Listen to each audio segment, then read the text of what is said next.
friends, welcome to the kitchen. And today I am making Copycat cosmic brownies. I don't know if you ever remember those growing up. I loved the brownies, but I don't remember them so much with the candy cosmic bits on them. I remember that more when my daughters were young. I remember the ones with the nuts, walnuts maybe.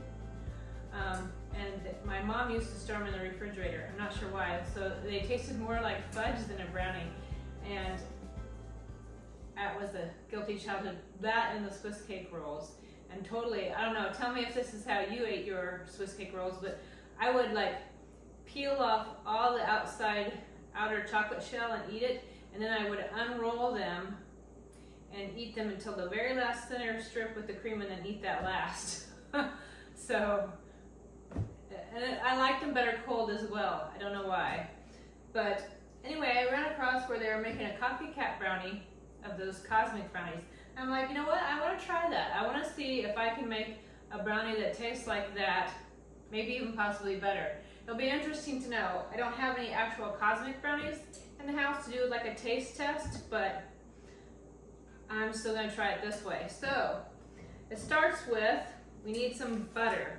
I'm actually doubling the recipe, so I'll include it as a doubled recipe when I put the ingredients list out in my description. And that way it will fit into a 9x13 because, you know what, go big or go home. So in that case, I need 1 stick plus 2 tablespoons of butter. And this has been sitting out so it's soft. I don't use unsalted butter. I know some people do. And hey, if that's how you want to do yours, you do you. I'm taking all the salt. So got some unsalted butter. Calls for, we're going to do 3 eggs. So 1, got my little discard here. And 2, 3. 3 eggs. And they've been sitting at room temperature as well.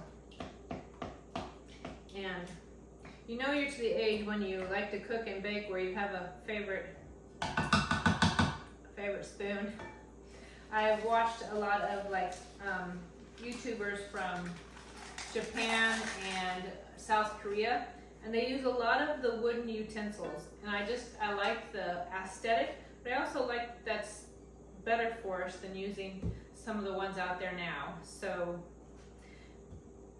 I switched a lot of my stuff over as well, switching over a lot of to glass so that I don't get the bleed from all the plastics and stuff like that, because I don't believe it's healthy for us. So you can see I've switched to a fork to try and blend this a little bit better, but I will go back to my favorite spoon. To this, we're going to add 1.5 cups of brown sugar. So I have a 1/2 cup measure, and I'm actually using dark brown sugar because I just prefer the extra molasses flavor. And once we get the sugar in there, that will probably help everything blend a little bit better. So there we go. There's our 1.5 cups of brown sugar.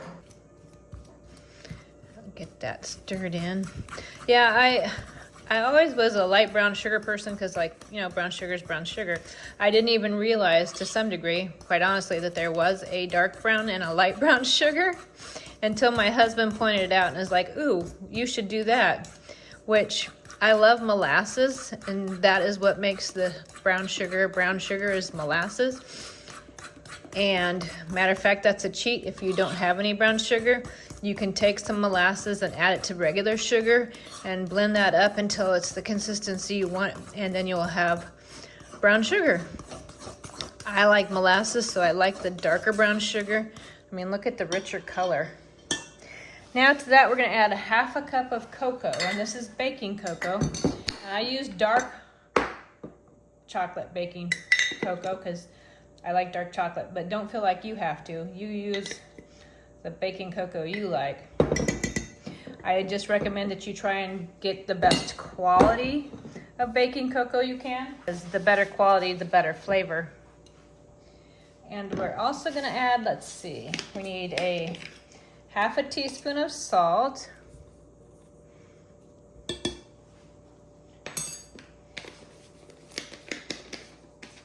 And then it calls for 2 teaspoons of vanilla, but I'm gonna use coffee extract because coffee brings out the flavor of chocolate and makes it richer. So there we go.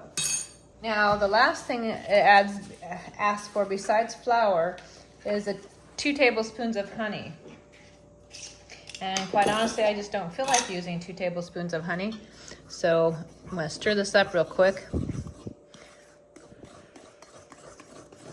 All right, it adds for 2 tablespoons of honey, but I just don't feel like it. So what I'm actually gonna do is add jam. I'm using my rose dandelion hibiscus jam. So, but much like when I made my pumpkin bread, it's going to add moisture. It's going to add a little bit of sweetness. And you're really not going to notice, especially with the coffee extract and the dark chocolate, you're not going to notice it because those are strong enough flavors to hide it. And like I said, if you don't want to use the jam, be my guest and go ahead and use honey. I just didn't feel like using honey. And lastly, it calls for 1 cup of flour. So I always level off my flour with a knife.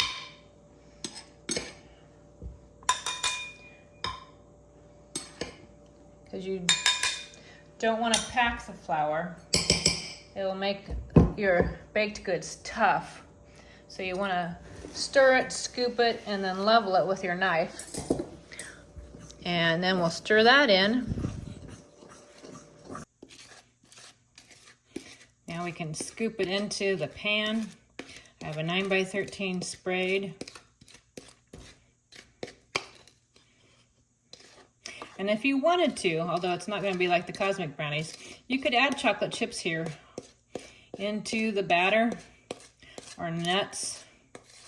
But I'm not going to do that because we're trying to make it like the original, which I've already deviated from that by adding jam instead of honey and by adding coffee extract instead of vanilla. But oh well.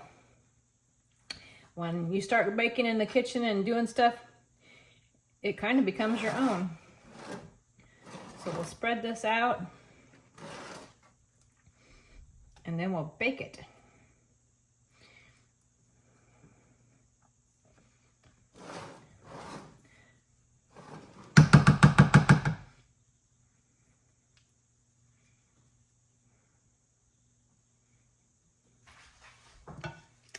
Now the oven is preheated to 350.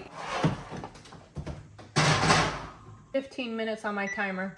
And then I'm going to rotate my pan and see how it is, if it needs to be 20 or 30 minutes total. Took it out of the oven and you can see it's got a little bit, if you make a dent it comes back, so it's good and done. So I'll let this cool and then we'll make the frosting and put on the sprinkles. I'm going to make the frosting.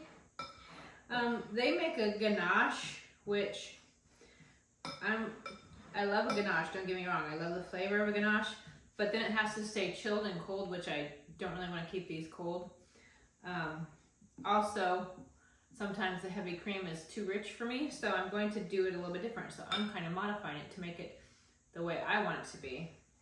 So it's got 3 cups of chocolate chips in here, dark chocolate chips. You can use semi-sweet or milk if you prefer.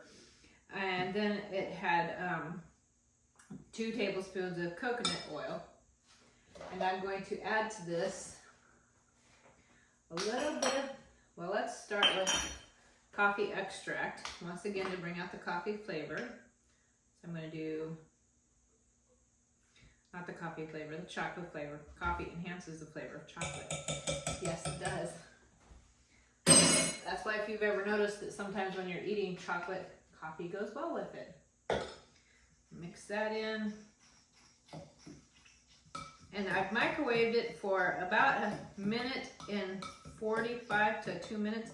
But I did a minute and I stirred it and checked on it that I kept doing it at 30-second intervals and checking on it because I did not want to cause my chocolate to siege or scorch, which you can see here is starting to thicken up. So let's add a little bit of milk. And this is 1/8 of a cup, maybe more. I just want to see how this goes. So I may end up doing another 1/8 of a cup. I'll know when I get there what I want my frosting to look like. And I'm using whole milk because sometimes, as much as I like to use coconut milk, it doesn't always work the best in baking. So stir this a little bit more. I have to switch arms because that one's getting tired from the work. Besides, I want to have even arm muscles. I don't want to be lopsided. Not that there's any chance of that. Okay, let's go ahead and add another little bit of milk. So this has, now we end up with a full 1/2 of a cup. I'm going to notate that, because the next will be the powdered sugar.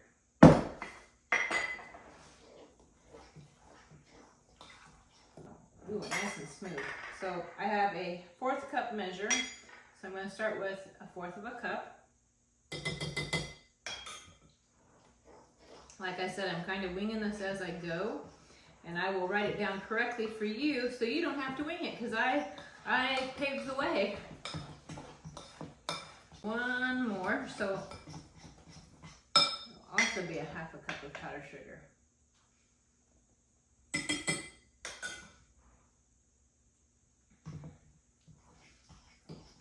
I'm not left-handed, nor am I really good at ambidextrous, so I'm gonna have to start trying to make that happen. But not yet. Okay, I think this is how I want it to be. You see how it's nice and glossy and shiny? So we're going to be done with this one. Done with you, powdered sugar. Now we're going to put it on top of the brownie. Let's go ahead and I'm going to take a taste. Oh yeah. Yep. Good stuff.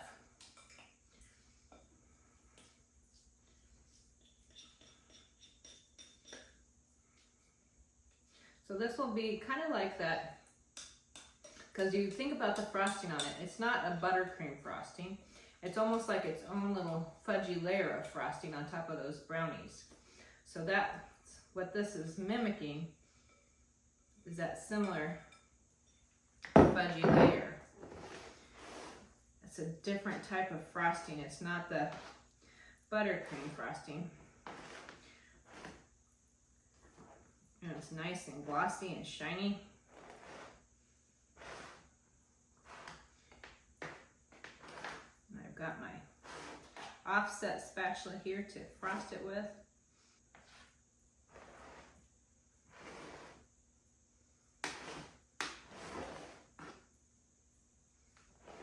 There we go. And now last but not least, sprinkles. And I got these off of Amazon. And for being candy sprinkles, they're not cheap. So I'm gonna be a little bit, I see why they didn't go too hog wild when they put them on the brownies, because they're not cheap to put on the brownies. I think this container cost me like $10 for this whole container. So when you make these, make sure it's somebody you want to share expensive candies with. Are they candy worthy? Are they worth the sprinkles? There we go. And you could probably press them in a little bit to make sure they stick in the frosting. Don't want our sprinkles coming off. And there you go. Thank goodness I have more for another time since they were pricey. Now we'll let these completely cool and set up and then have them for tea time. Yum.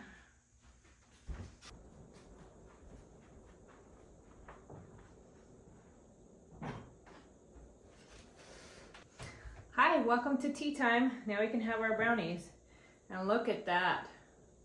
Do you see it? It looks like Cosmic Brownie. Look at how rich the frosting looks. I'm super excited. Very excited. Today I have I think it's a vanilla caramel tea I'm not feeling like my cacao today. And I didn't want anything too strong that would compete with the brownie because I want the brownie to shine. Let's see how it is.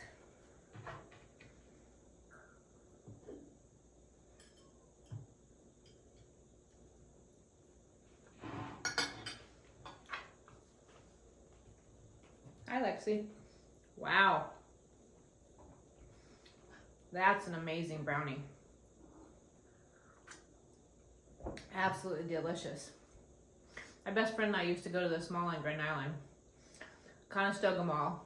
It might still be there. I don't know. It's been a long time since I've been to Grand Island.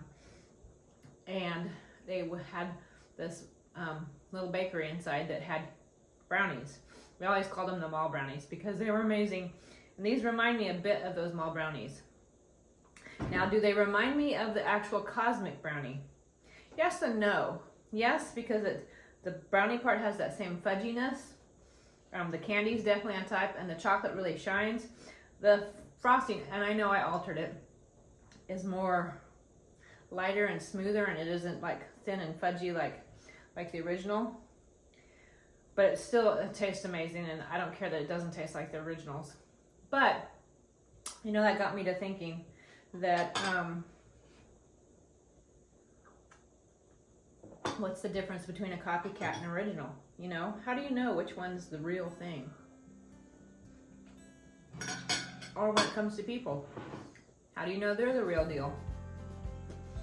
And there's a Bible verse, Matthew 7:20, that says, "Wherefore by your fruits you will know them." So, yes, Lexi, I guess what that means is, you know, when you see, like if you are looking at an apple tree, and maybe it hasn't given any apples yet, and the tree's planted, if you didn't know it was an apple tree, how would you know it was an apple tree? Well, when it comes into bloom and bears fruit, and you see the apples hanging on it, you go like, hey, that's an apple tree. The same thing is kind of about people. And brownies. Wow. That is definitely one of the best brownies I've had. And, you know, you can have this and you know it's not a cosmic brownie because it doesn't have the same fruits, if you will, as the cosmic brownie. And that's kind of how you know the difference, by its fruits, by its flavor profile, by what it looks like and presents itself. Much like, I know like when I used to work at the bank, we used to have classes on counterfeit money. And there's so many ways to counterfeit money. So you didn't learn how to tell the difference by looking at all the fakes. You learned to tell the difference by looking at the real thing. And the more you looked at the real thing, the more you could spot the fakes. So it's the same thing, I think, with people. The more we are around people that are positive, right, good, excuse my cats, they're fighting. But the more you look at people and are around people that are great people, the more you can spot the not so great people so that you can avoid them. So I think that's an important thing to know, the difference between fake and real.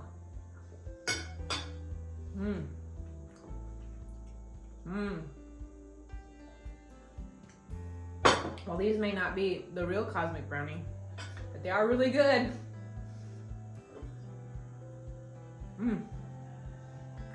So good. And you know, I don't taste that jam. All I taste is chocolate goodness. I don't even taste the coffee extract. I just taste chocolate goodness. So today, I hope you go out and you find real things, real good things. And you know what? Maybe have a cosmic brownie. Real or fake, they're both good.